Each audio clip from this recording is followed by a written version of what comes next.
या कि हरियाजाम 5 से इस इंक्लाइन के पास खड़े हुए हैं और आपको बता दें कि यहाँ पर बीती रात एक बड़ी दुखद घटना घटी है। दो मजदूरों के बीच किसी बात को लेकर कहासुनी हुई और वो कहासुनी इतनी बढ़ गई कि जिस समय मजदूर इंक्लाइन के अंदर पहुँचे तो एक मजदूर ने दूसरे मजदूर के ऊपर एचडीएल मशीन चढ़ाने की कोशिश की, जिस कारण मजदूर का पैर बुरी तरीके से चकनाचूर हो गया, क्षतिग्रस्त हो गया, जिसको मिशन अस्पताल दुर्गापुर में इलाज के लिए भर्ती कराया गया है। और वहीं जो दोषी मजदूर है उसके ऊपर प्रबंधन जो है कार्रवाई करने की बात कह रही है कि उसे 6 महीने के लिए सस्पेंड कर दिया जाएगा। और जिसने ये घटना घटाई है, जिसने ये घटना को अंजाम दिया है, उस मजदूर के विषय में मजदूर यूनियन के लोगों का भी कहना है कि वो अक्सर दारू के नशे में रहते हैं और यहाँ पर कॉलोनी में कार्य करते हैं। लेकिन यहाँ सबसे बड़ा सवाल यह उठता है कि जब कोई मजदूर शराब के नशे में या किसी नशे में रहते हैं तो आखिर प्रबंधन की तरफ से उन्हें इंक्लाइन के अंदर और या कार्य पर कैसे भेजा जाता है, क्यों नहीं उनकी जांच की जाती है। अगर ऐसे समय में शराब के नशे में या और किसी नशे के उसमें अगर किसी मजदूर के साथ कोई अप्रिय घटना घट जाती है तो आखिर उसके लिए जिम्मेवार किसे समझा जाएगा। सर, ये जो घटना हुई, आप यहाँ पहुँचे हुए निरीक्षण में क्या कुछ पाया आपने?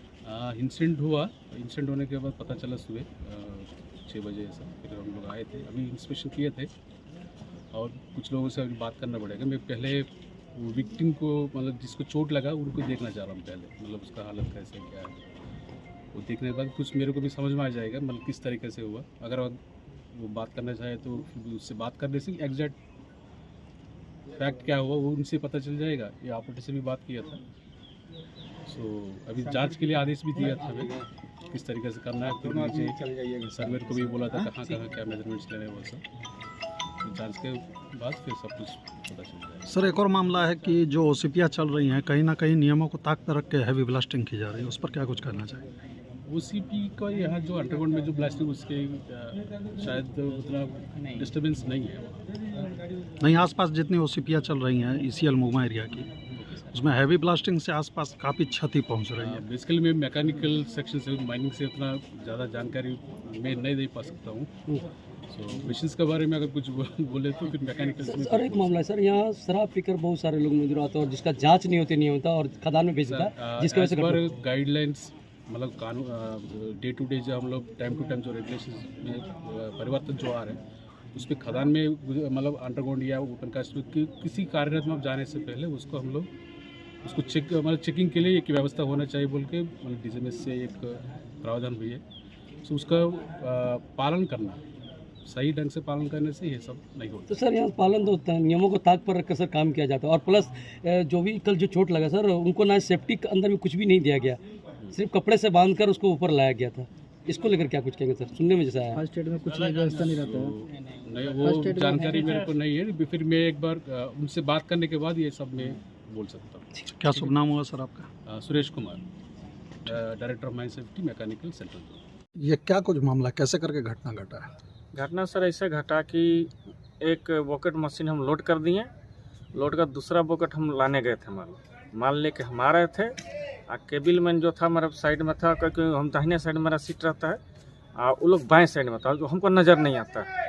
और लोग अपना केबिल खींच रहा था और टर्निंग पर हमारा मशीन थोड़ा स्लिप किया है और हमको लगा कि उसका पैर भी स्लिप किया है और उसको चोट लगा है पैर में के ऊपर में, जूता उता में कहीं दबा नहीं है चैन से।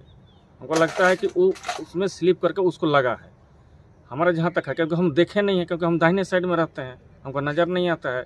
बाकी और केबिल मैन था, उनसे पूछने से पता चलेगा। उसके बाद उसको स्ट्रेचर में ले करके हम ऊपर तक हम ले आए हैं, एम्बुलेंस में भिजवाए हैं। सब साथ में हमारा लोग था, जितना हम लोग को कर्मचारीगण जो था सब था साथ में। तो जैसा कि कुछ लोगों का कहना है कि जब अंदर इंक्लाइन में आप लोग जा रहे थे तो पहले ऊपर में कुछ नोक झोंक भी हुई थी आपस में? नोक झोंक नहीं, ऐसा कुछ बात नहीं है। हम इतना ही बोले थे कि भाई देखिए, जो इंस्ट्रक्शन हमको दिया गया बीटीसी में कि केबिल थोड़ा सावधानी से खींचिए, थोड़ा मशीन से दूरी बना कर रखिए, ये हम बोले हैं। अच्छा, किसी को घटना ना हो। नीचे में जो चोट लगा तो उनको फर्स्ट एड क्या किया गया था? उनको कुछ किया गया था? नहीं, फर्स्ट एड नहीं किया गया था, कुछ भी नहीं किया गया था। हम उन्हीं के गमछा से उसका पैरों को बांधे और लेके हाँ, हम लोग सब लेके आए। अच्छा, माइनिंग के पास फर्स्ट एड रहता है, वो व्यवस्था माइनिंग लोग थे कि नहीं? माइनिंग लोग थे, इंचार्ज उस समय नहीं थे। जब आवाज़ सुने तो गए हैं वहाँ पर। उस समय उनकी जहाँ घटना घटी है वहाँ पर नहीं थे वो। वहाँ नहीं थे। नहीं। स्ट्रक्चर वगैरह की व्यवस्था है हाँ कि नहीं? स्ट्रक्चर था। क्या नाम हुआ आपका? सुरेंद्र कोयरी। यह तो एक गंभीर विषय है और इस पर जांच भी होनी चाहिए, और खासकर डीजीएमएस जो तरह तरह के वादे दिखाती है, तरह तरह के बातें होती है कि डीजीएमएस एक्शन लेती है, लेकिन यहाँ कहीं ना कहीं डीजीएमएस के भी नियमों को ताक पर रखकर इस तरीके से यहाँ पर कार्य लिया जा रहा है, मजदूरों का शोषण किया जा रहा है। अब देखना यही होगा कि क्या इस तरीके से जो शराब का सेवन या अन्य सेवन करके यहाँ पर जो मजदूर कार्य करते हैं उनके प्रति प्रबंधन क्या जागती है, और या इसी तरह आए दिन घटनाएं घटती रहती हैं। 11 स्कोप्स के लिए निरसा विधानसभा से संदीप शर्मा की रिपोर्ट।